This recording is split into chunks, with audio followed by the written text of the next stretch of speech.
అదే RTV app వార్తల్ని క్షణాల్లో చదివే అవకాశం ఉంటుంది. ఒక న్యూస్ పేపర్, ఒక టెలివిజన్ ఛానల్ మీ చేతుల్లో ఎప్పుడూ ఉంటాయి. ఈ చట్టం ద్వారా మరి దాదాపు 10-12 సంవత్సరాల నుంచి మనం ఎదుర్కొంటున్నటువంటి చిక్కుముడులన్నింటినీ కూడా ఈ యొక్క భూభారతి ద్వారా ఆ యొక్క బాధ నుంచి బయటకు వస్తామనేటువంటి భరోసాతోటి మీరు ఇక్కడికి వచ్చినందుకు మీ అందరికీ కూడా పేరు పేరున ధన్యవాదాలు. ఖచ్చితంగా ఇందాక నవీన్ మిట్టల్ గారు కూడా మన సెక్రటరీ గారు రెవెన్యూ శాఖ ప్రిన్సిపల్ సెక్రటరీ గారు వివరంగా చెప్పారు. గతంలో ఒక విఆర్ఓనో లేదా ఒక ఎంఆర్ఓనో లేక ఎవరైనా ఒక అధికారి ఒక పేరును ఇంకొకరి పేరు మీద ఎక్కిస్తే, ఒక భూమిని ఇంకో పేరు మీద, లేదా ఒక సర్వే నెంబర్ బదులు ఇంకో సర్వే నెంబరు, లేదా అమ్ముకున్న వాళ్ళ కొడుకు పేరు లేదనో బిడ్డ పేరు లేకుండానో వాళ్ళ ఆమోదం లేకుండానో వచ్చి పట్టా అయితే, ఇలాంటి అనేక చిక్కుముడులు మరి తెంచుకుందామంటే, వాటిని వదిలించుకుందామంటే కోర్టుకే పోయేటువంటి పరిస్థితి. కోర్టుకు పోతే ఇవాళ ధరణి ద్వారా వచ్చినటువంటి 2014లో మరి తెలంగాణలో టీఆర్ఎస్ ప్రభుత్వం వచ్చిన తర్వాత ఎవరెవరికో పట్టాలు ఇచ్చిన మోక మీద ఒకరున్నారు, కొనుక్కున్నోళ్ళు ఉన్నారు, లేదా కష్టపడి చెట్టు పుట్ట కొట్టుకుంటే మనం కూడా మరి వైఎస్ఆర్ గారి ప్రభుత్వంలో అసైన్ కమిటీ ద్వారా 7 విడతలుగా రెవెన్యూ భూములు కూడా పంపకం చేయడం జరిగింది పేదలకు. సో అలాంటి అన్ని కూడా మళ్ళీ గవర్నమెంట్ అంటే కొంతమంది పేరు మీద చేయడంతో అది కోర్టు పోతేనేమో పట్టానేమో వాళ్ళ పేరు మీదనే ఉంటుంది, మోక మీదనే నువ్వు ఉంటున్నావు, పేరు ఒకరిది ఉంది, లోకల్ ఒకరు ఉన్నారు.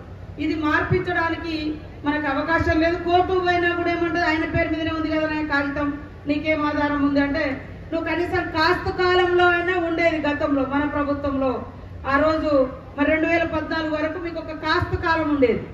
పట్టా కాకుండా కాస్తులో ఎవరున్నారనేది తెలిపేది. ఆ కాస్తు కాలం కూడా తీసేసేది. దాంతో నీ భూమా కాదని చెప్పుకోవడానికి నీ దగ్గర ఆధారం లేక ఈ 10 ఏళ్ళు ఎంతో మంది అవస్థపడ్డారు, ఆత్మహత్యలు చేసుకున్న వాళ్ళు ఉన్నారు. మరి అధికారుల మీద కూడా తిరగబడ్డ పరిస్థితి ఉంది. కానీ అధికారుల చేతులు ఏం పెట్టలే. ఆ రోజు ఆనాటి మాజీ ముఖ్యమంత్రి కేసీఆర్ గారు ఏం పెట్టలే. అయితే కోర్టువో లేదా చచ్చుకుంటూ ఏడ్చుకుంటూ బతుకు, వదిలేసుకో. కానీ భూమి అనేది ఒక అనుబంధం, ఒక తల్లిదండ్రుల అంటే మన జీవితాలు మారుతున్నా కొద్ది తల్లులు, తండ్రులు, భర్తలు, పిల్లలు ఇట్లా వస్తూ ఉంటారు. కానీ భూమి మాత్రం తరతరాలుగా అనుబంధం ఉండే అటువంటి వ్యవస్థ భూమి. భూమి అనేది ఒక భరోసా, ఒక సెక్యూరిటీ, ఒక ఆదాయం, ఒక కడుపు నింపే మరి ఉత్పత్తి. ఇలాంటి దాన్ని మనం కోల్పోవడం అంటే చాలా ఇబ్బందికరమైనటువంటి పరిస్థితి. దాన్ని దృష్టిలో పెట్టుకొని ఆ రోజు సీఎం రేవంత్ రెడ్డి గారు మరి ధరణిని తీసేస్తా అని చెప్పడం జరిగింది. రాహుల్ గాంధీ గారు కూడా ఒప్పుకోవడం జరిగింది.